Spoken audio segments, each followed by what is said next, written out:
So good morning to all my dear students, and once again you all are welcome in class 7th social science class, and our topic history. In topic history chapter number 3 is going on. So here again I am before you, your social science teacher, with the second part of the chapter number 3, the Delhi Sultanate. So now let's move ahead. Yes children, so now we have seen the ending of the 5th dynasty of the Delhi Sultanate, that is Lodi dynasty. And now we are going to start a very important topic which titles Administration of the Sultanate. So the question is that was it so easy, and was it so easy job to run the administration of the Sultanate, and what challenges and what the threats faced by the rulers of the Delhi Sultanate? Let us going to read in. Yes children, so it was not an easy job to run the administration and to rule as a ruler during the time of Delhi Sultanate, and the reasons were there. So many Rajput rulers were there. They had often rebelled against the Turkish rulers, and in their own court, in their own administration, many nobles were there. Now who were the nobles? Those advisors and the council of ministers. So sometimes they also used to make conspiracies, that is plottings, that is a planning to kill them, to murder them, to overthrow them. Okay, this is known as conspiracy. And also during the time of Alauddin Khilji and Muhammad bin Tughlaq, many Mongol invasions also took place in India from Central Asia. Okay, so to avoid all these conflicts and the threats, what measures of security were taken by the Delhi Sultanate rulers? Let us read in detail now.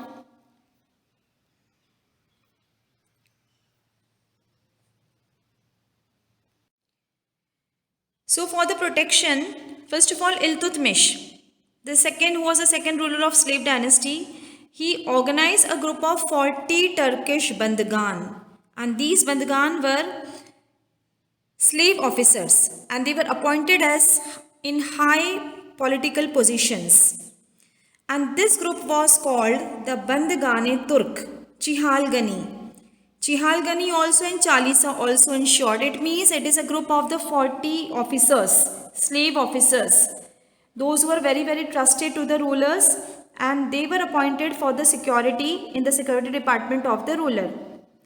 So this was continued in the slave dynasty, but as the time was passing by, Balban, who was the second last ruler of slave dynasty till he became Sultan, now Chihalgani, this complete group of Chihalgani, they had become more powerful, more dominating, and they also started creating conspiracies and plottings against the Sultan, which was the biggest threat for Delhi Sultanate rulers. So that is why, to maintain the discipline in the court, what he did, first of all, he abolished the system, okay, as long as he was ruling, and then he also introduced one more custom known as Zameen Boz. It was a custom of Zameen Boz, and according to which everyone has to show the respect to the Sultan, and also further he tried to suppress the voice of the rebellions.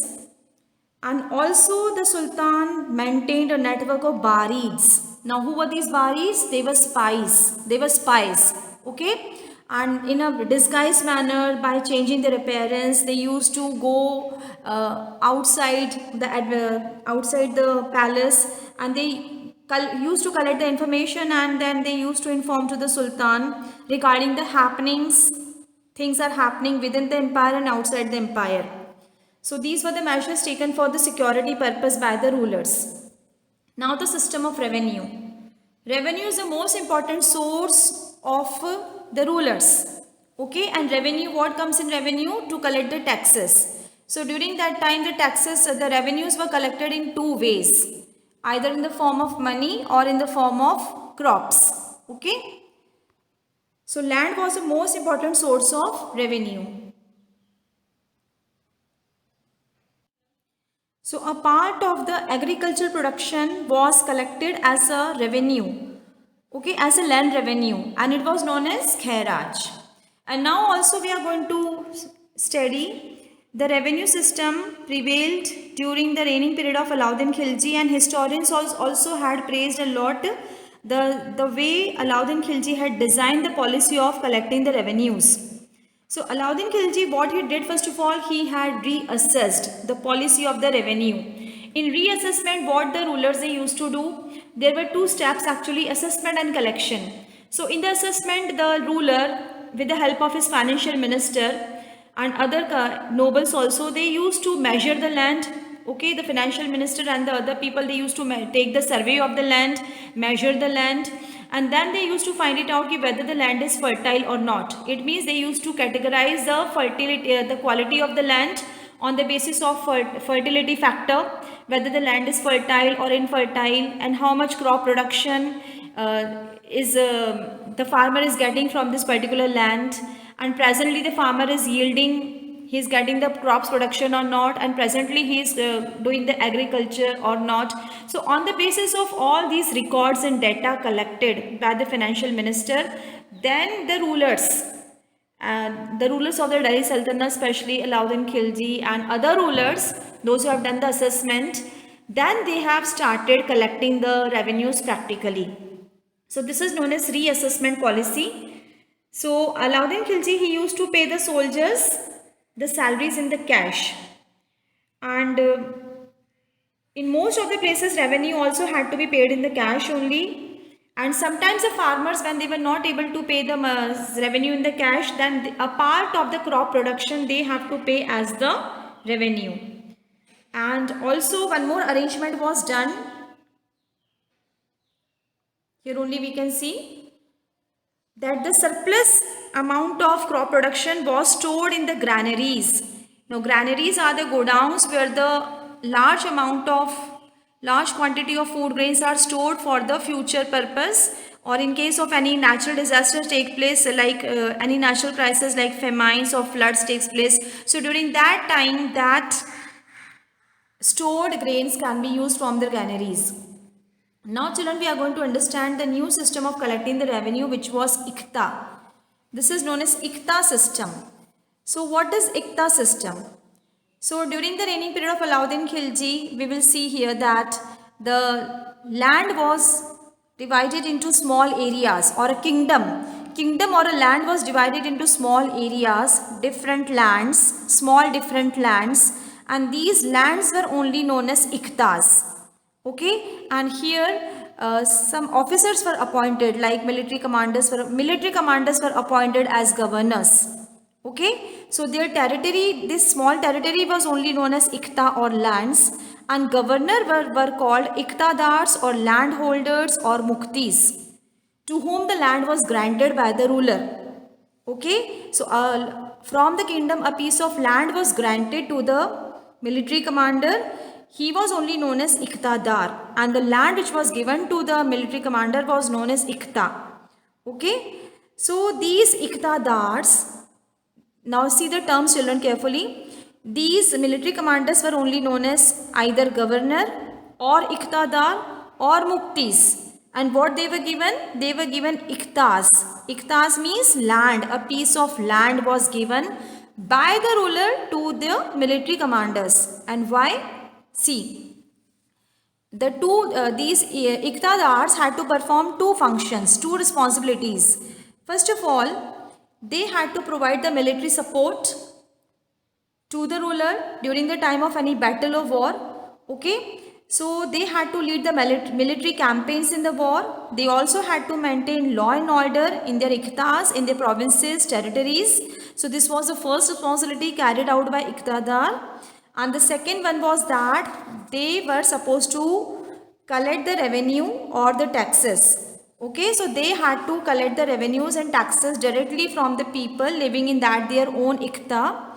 And then from that revenue only they used to get the salary. And as they were maintaining the armies, so they were giving the salaries to the soldiers also. Okay, because what they were doing, they were providing military services to the ruler, so they will get this, they were supposed to get the salary. So from the revenue only they will getting the salary, as well as from that salary only they will giving the salaries to their soldiers also. But Alauddin Khilji and other Muhammad bin Tughlaq will see that these rulers, they kept a very strict control over these muktis or Iqtadas. Otherwise they would also have become the biggest threat and challenges for the rulers.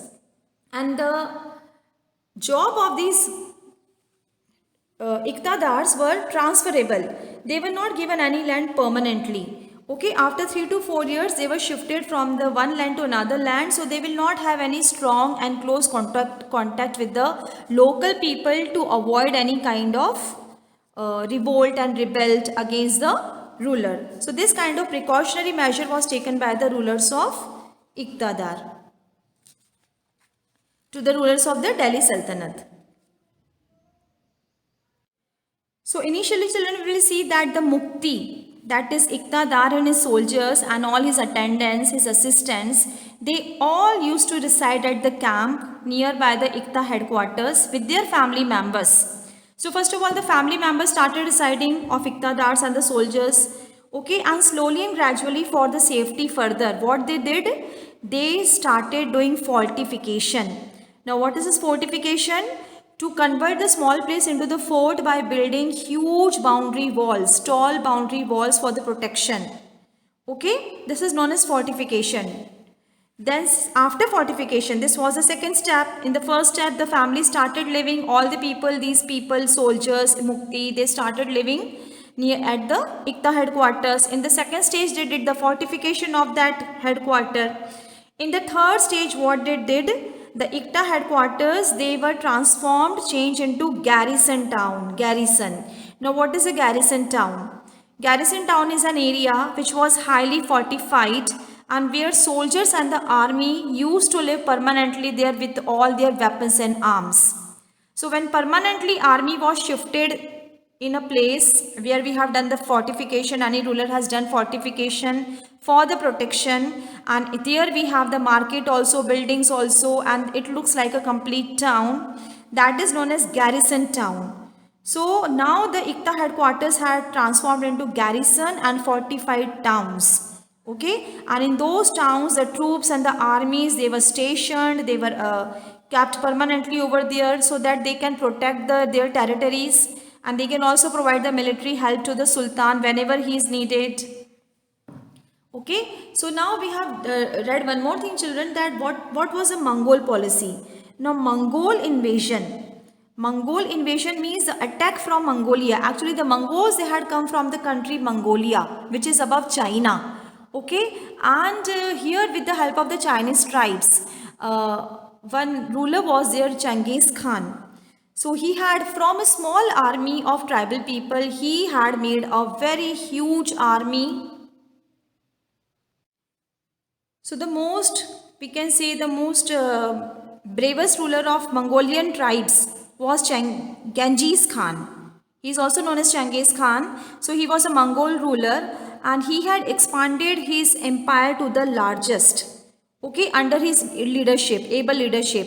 So he started spreading his empire from China, then Mongolia, and then from Mongolia to Europe, and then from Europe to Middle East, then Iran, Iraq, Afghanistan, Uzbekistan, and from Central Asia he was making a planning to attack India also. So he from Northeast Indian, already have told you it was not possible because of Great Himalayas. So they were trying to invade India from northwest part, that is from Delhi, that is from Afghanistan. Okay, so this was the biggest threat for Delhi Sultanate rulers, and Mongol army invaded in northeast of Iran and Afghanistan in the year 1290. In 1290 century, Mongol army had invaded in Afghanistan. So till Afghanistan they have reached. And during the reigning period of Muhammad bin Tughlaq and Alauddin Khilji, okay, they had faced Mongol attacks. And in 1324 also Mongol had attacked. Even though the time when Genghis Khan was not a ruler, then also though for complete 100 years they had, our Indian rulers, Delhi Sultanate rulers, they were having the fear of the Mongol attacks. And during the reigning period of Alauddin Khilji, Delhi was attacked twice, okay, in the year 1299. So that is why to overcome this attack of Mongols' power, Alauddin Khilji had raised a large standing army. Now what is standing army? The army which is ready to for military campaign, to fight in the battle for 24 hours. the army which is completely ready, always ready to take part in the battle. Okay, so Alauddin Khilji, first of all, as a preventive measure, he raised a last standing army, okay, to tackle this problem. And then he was not in favor of fighting a battle from his own side, but as a defensive measure only for the protection purpose, he raised a standing army. And second preventive measure he did was he constructed a garrison town named Siri, Siri, Siri. So he constructed a new garrison town Siri to protect from attacks. Siri forts in Delhi.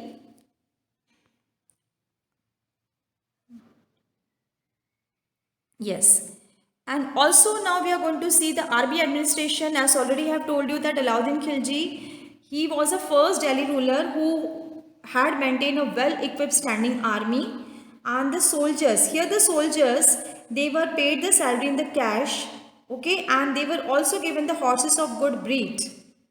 And the horses were done branding also, okay, by putting a seal mark. Okay, so twice seals were put on the back of the horse to prevent them from theft. Yes, now we'll talk about the economic measures taken by Alauddin Khilji. So the salaries were paid to the soldiers in cash rather than iqtas or land territories. And the price of the goods were also controlled in Delhi, that is fixed prices were there of the goods. Okay, so that the soldiers and the other salaried person, they can easily afford to purchase those goods. And also the merchants were not allowed to increase the price of the goods. This was a strict rule and the clear instruction of Alauddin Khilji. And if any merchant will try to sell the goods more than the prescribed rates, fixed rates, then he was to be severely punished by the ruler. So his administrative measures, economic measures were quite successful, and he was able to protect also Delhi and our India subcontinent from Mongol attacks. And chronicles, historians have also praised these policies of Alauddin Khilji. And now children, we are going to have a look at the Muhammad bin Tughlaq's policies. So we have seen in Alauddin Khilji case that he has built a garrison town. So, but now let's see that what happened after 1324. The Delhi was attacked, and Muhammad bin Tughlaq, he was able to defeat Mongols, okay, because he had also raised a standing army. So both of the rulers, they have raised the standing well-equipped army who was always ready to fight with the enemies. But in the case of garrison town, we have read that Siri garrison town was built by Alauddin Khilji. But in case of Muhammad bin Tughlaq, no new garrison towns were created. And that is why he took the decision that all old garrison towns were emptied. And he asked all the nobles and the residents to move from old garrison town to the new capital. And the name of the new capital was Daulatabad, which was in southwest of India, that is in Deccan Plateau, okay, in Maharashtra. And the old name of Daulatabad was Devgiri. So this decision he had made in spite of creating any new garrison town. Okay, so the people they got very much angry also because of this decision, because throughout their journey and when they shifted over there also they had faced a lot of problems. A road was also constructed with the help of nobles, and they have shifted.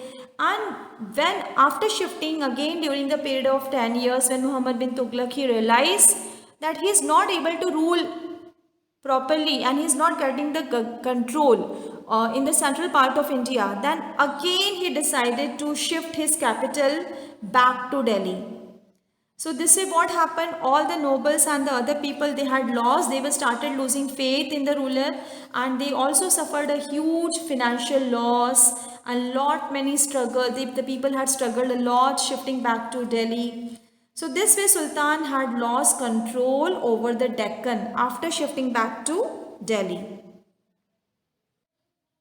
So Muhammad bin Tughlaq also had raised a well-equipped army to stop the Mongol expansions from Central Asia. But later on, he also had to give up the plan after spending heavily on the arrangements, that is heavily because he has already suffered a huge financial loss while shifting his capital twice. So now we will read about the economic measures. Now in terms of economic measures also, we will see that Alauddin Khilji, as per the convenience of the soldiers and the peasants, he was imposing the taxes, that is on the basis of two steps, assessment and the collection. These were the two steps followed by Alauddin Khilji, but here we'll see that Muhammad bin Tughlaq, he had imposed an additional tax on the people, on the peasants, which led to famine, a natural disaster, where the people, they started dying of hunger, and there was no crop production also, and the people started leaving the places. Okay, so the produce, what he was doing actually, what Muhammad bin Tughlaq he did, he was collecting the crop production also from the peasants, and he was collecting the money also, the tax also from the people. So this were the two things the peasant had to pay from Ganga, Yamuna, Doab. Now what is a Doab? Doab is a fertile land between the river Ganga and Yamuna. So any land, any tract, any fertile tract or a land lies between the two rivers, it is known as Doab. Okay, so whenever the soldiers, they used to go and fight, and they used to stay there in the Ganga, Yamuna, Doab. So Alauddin Khilji, what he did, he had given the liberty to the soldiers of Ganga, peasants and farmers of Ganga, Yamuna, Doab, ki here, from here, what you have to do, peasants have to give 50% of their crop production to our soldiers. Because our soldiers, first of all, they should get the proper food. Then only they will get the strength to fight in the battle. So tax was fixed at 50%, and the peasants had to give 50% of their crops to the soldiers to feed the soldiers. And the tax in the form of money he was collecting from other places, from some other places. So depending upon the area, that is from Ganga, Yamuna, Doab. On the other hand, we will see that Muhammad bin Tughlaq, he was collecting the tax also from the peasants of Ganga, Yamuna, Doab, and he was collecting the crop production also. Okay, crops also he was collecting from the peasants. So this way they were imposed with the double taxes. So that is why many farmers, they got very angry and they rebelled, but their voice was very ruthlessly crushed, means mercilessly. The ruler did not crush the voice of the peasants and did not pay any attention, and the areas were converted into wasteland, and this all situation led to the famine conditions. Okay, and then the Sultan afterwards, during famine condition, he had to supply the grains from his royal granary at a very cheaper rate for the 6 months. And the peasants also had to be given the loan so that they can restore their cultivation and again improve the condition of their land for further agriculture. So children, at last we are going to read about one more experiment did by Muhammad bin Tughlaq. So what he did, within his empire, he introduced the bronze token coins. You have heard about the term bronze, word bronze. Bronze is a metal which is made by mixing tin and copper. Okay, we had the Bronze Age also in history. So now, in order to preserve the gold and silver coins and gold and silver metal, and also to meet the expenses of his planned campaigns outside the empire. So within his empire he had introduced the bronze token coins. Okay, it means he had all the people, they were supposed to pay the taxes and purchase the things in the bronze coin only. In that manner, what happened, all the people, they started minting the bronze coins at their home only, and this way the emperor was failed to check the large scale forgery. Now what is forgery? To copy or to imitate someone secretly at home only for the purpose of fraud. So the people, they started doing the forgery, means they started making the bronze coins at home only, and for the trade purpose, to give the things in the shop to the merchants. Everywhere the people, they were giving these fake coins. Okay, fake token currency coins, the people started minting also, producing also, and giving it to the merchant also, and also giving it to the ruler also as a revenue. As a result of it, what had happened? Everybody was doing cheating, everybody was doing corruption, and in the kingdom, the gold and silver coins had stopped coming. So the value of money, value of currency had fallen down very sharply, and this way again the trade had suffered. Okay, and the merchants also, they were not in doing the business, because they were saying, they had given the statement that we are not getting the proper value, the proper price of our goods, and we don't want these fake coins, we want gold and silver coins. So this way the merchants, the traders, and the revenue collectors, the officers, they all had faced a huge economic loss because of large scale forgery. Then again the Sultan, he had to withdraw the token currency. It was a token currency system as we have today na, in India, token in everywhere today we have. Okay, so this token currency system was withdrawn, taken back by the ruler, and again the people, they had to pay the gold and silver coins only in exchange of trade and business and goods, and also if they had to pay some other thing. So this also has caused a huge financial loss. So children, with this I have completed my second part of the chapter 7 of Delhi Sultanate. So in this chapter children, we have read our story of Delhi Sultanate and all the rulers of the 5 dynasties of the Delhi Sultanate who had started ruling in India, in our Indian subcontinent from 1206 century to 1526. It means overall I just want to tell you that from 12th century till 15th century. Okay, 15th century, initial days, in initial 25 years of 15th century, we have read the story. And now from 1526, what had happened in Indian subcontinent, that I'm going to cover up in my next chapter number 4. Okay, so till then children, have a great day. Thank you so much.